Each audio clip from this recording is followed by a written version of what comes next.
Malheureusement, à cause des scandales. Cependant, malheur par qui le scandale arrive. Parole du Seigneur, nous rendons grâce à Dieu.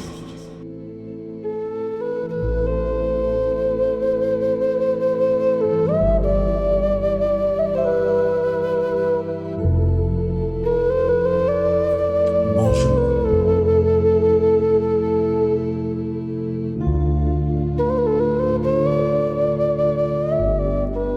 Je viens faire cette petite vidéo juste parce que j'ai été interpellé par la vidéo d'une jeune dame qui vend le coq.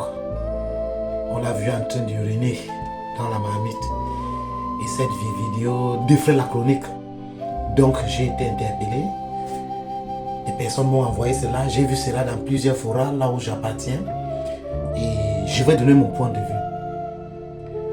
Point de vue en tant qu'un éclairé dans la société. Point de vue en tant que quelqu'un qui ne suit pas la foule. Point de vue en tant que quelqu'un qui a quand même un mot à dire lorsque une histoire se retrouve.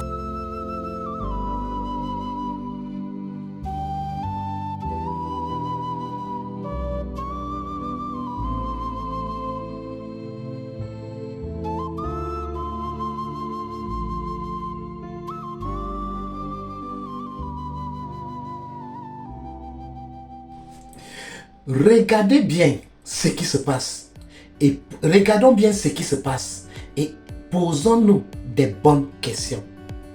Posons-nous des questions utiles. Posons-nous des questions, pas comme des personnes qui regardent des choses avec des émotions, mais des personnes qui regardent des choses avec des profondeurs psychiques, spirituelles. Des personnes qui regardent des vidéos en sortant de en essayant de regarder plus loin que ce qu'on voit.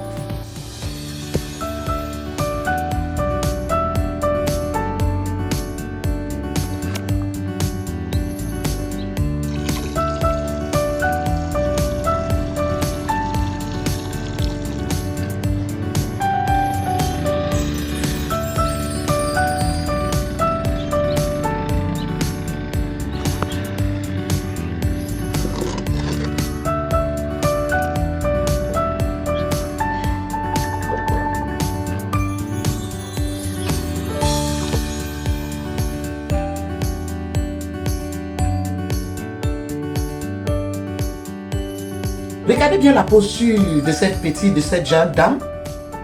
Et je vais vous poser une question. Et je vais donner des hypothèses. Et à la fin, je vais donner ma conclusion. Posons-nous cette question. Est-ce que c'est vraiment utile que quelqu'un qui fait ces choses se mette à filmer cela? Première question. On sait que ces choses se font. J'ai déjà vu quelqu'un qui avait fait cela, mais j'ai fait comme s'il n'avait pas vu. Dans un restaurant. Il m'est arrivé à cause de l'intimité, il m'est arrivé, j'entrais dans la cuisine et la personne venait de faire cela, la personne était en train de se lever, mais j'ai juste fait comme si elle n'avait pas vu, j'ai tourné le regard. Et bon, je suis resté tranquille, j'avais l'habitude de manger là-bas, je n'ai pas fait un problème. Et regardons la vidéo de cette jeune dame. Regardez encore la vidéo pour une deuxième fois. Regardez encore la vidéo pour une troisième fois. Et venez me dire si pendant ces 3 fois, vous avez vu la vidéo avec la même impression que vous avez eue pendant que vous regardez la première fois. Lorsqu'on regarde la première fois, ça choque certains. D'autres personnes, par contre, se sentent excitées, comme quelqu'un m'a dit. D'autres encore, le geste est répugnant, ils ont envie de vomir.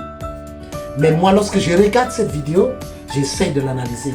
J'essaye de psychanalyser cette vidéo. J'essaye d'entrer en profondeur. Et lorsque je regarde ça, je me dis quelque chose. Si c'est vrai, ce que cette jeune dame, ce que cette dame est en train de faire, est-ce que elle, pendant qu'elle faisait cela, elle était dans tous ses sens? Elle a fait de manière indépendante. Est-ce qu'il n'y avait pas quelqu'un? Posons des vraies questions. Ne condamnons pas pour condamner. On a vu, on a cassé son comptoir, tout ça. Pour moi, ce sont des mouvements d'humeur.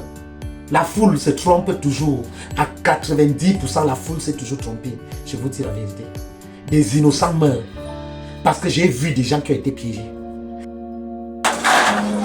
Destruction du restaurant de Coq au Pipi.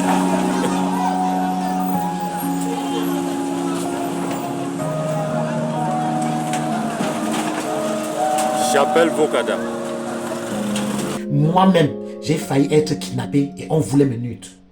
Pour monter une histoire avec. Si ils avaient réussi, imaginez que ce n'était pas moi. Parce que je suis arrivé à un niveau, lorsqu'on voulait me brutaliser, je suis passé à l'étape supérieure, l'hypnose. J'ai hypnotisé tous ces gens et je les ai contrôlés jusqu'à ce que je suis sorti de là. C'était à Bastos. Il y a de cela peut-être 4 à 5 ans. J'ai failli être kidnappé par des personnes qui prétendaient vouloir acheter un immeuble que je vendais. Oui, ils m'ont invité. Je suis venu, je me suis retrouvé dans une barrière. On a voulu que je me déshabille, on a voulu monter une histoire. Imaginez que cette histoire sortait. J'étais entre les gros bras. Je suis passé à l'hypnose, je me suis échappé. Est-ce que cette dame, première question, est-ce que cette dame, il n'y a pas quelqu'un, une personne, tierce personne, qui lui fait un chantage, qui lui fait une pression, qui lui demande de faire ça? Si on vous pointe même ses mains au couteau, on vous dit de faire ça, vous allez le faire. Et la personne prend maintenant ça pour vous détruire avec. Prenez hypothèse, c'est juste des hypothèses. Je ne pense pas que c'est cela. Ça, je prends l'hypothèse en tant qu'analyste, en tant qu'oncle Cliff, l'analyste. Maintenant, deuxième hypothèse, qui n'est même pas hypothèse, je vais conclure avec.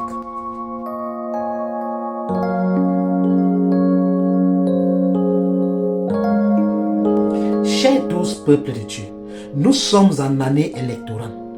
Nous comprenons quelque chose. Il y a eu trop d'effervescence de la jeunesse pendant la souscription aux listes électorales. Il y a eu trop de lucidité.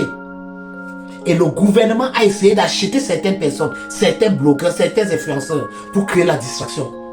Et je vais vous dire, que vous me croyez ou pas, ça c'est une distraction gouvernementale. Cette dame a été payée pour faire cela. Pour qu'on crée le buzz autour, pour que cela prenne l'énergie des Camerounais, pour que ça prenne la concentration des Camerounais et que le gouvernement fasse ces choses jusqu'à clôturer les listes électorales.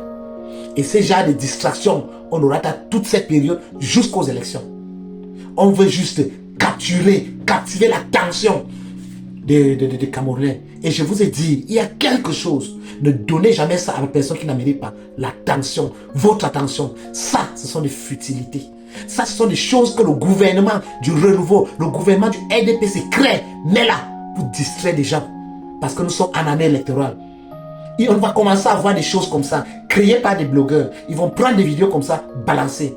Il y aura des buzz comme ça qui vont sortir, juste pour nous distraire. Chers Camerounais, ici c'est l'homme de Dieu qui parle. Ici c'est Apostolius qui parle. Ici c'est votre apôtre qui parle. Ça c'est une vidéo de distraction. Ne donnez pas votre attention à de telles futilités. Ça sont des futilités. Qu'elles le fassent ou pas, ça ne change rien. Si on a mangé, buvez les urines, ça ne va rien changer dans vos organes, votre organisme.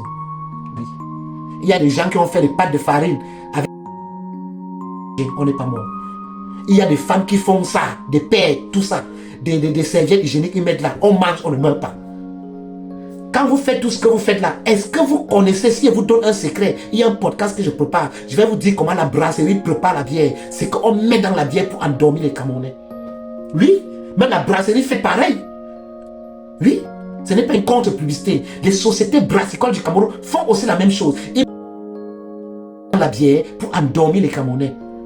Même la SNEC fait pareil. Vous voulez qu'on parle des choses là? Je ne voulais pas parler pour ne pas m'exposer. La SNEC, la sonnette, tout ça font pareil. Donc si quelqu'un fait ces choses, c'est la distraction. Nous allons manger, rien ne va nous arriver. Oui, nous sommes purifiés. Dieu nous garde, rien ne va nous arriver. Nos enfants vont manger, rien ne va vous arriver. Les urines, c'est quoi? Quel adulte n'est pas encore passé à la cave? Nous tous sommes passés à la cave. Nous avons eu ça avec des femmes fontaines. Nous verser cela dans la gueule. Qui n'est pas encore passé à la cave? Et ces urines vont faire quoi? Ça nous fait rien, on s'en fout. Si j'étais là, je mangeais cette coque et rien n'allait m'arriver. Oui.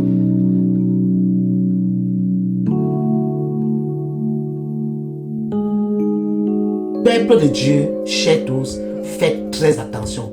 évitez la distraction. Je vais vous apporter une vidéo. Je suis en train de préparer du costaud, une série de vidéos pour dénoncer tous les influenceurs que le gouvernement est en train d'utiliser, que le gouvernement a déjà payé pour distraire les Camerounais.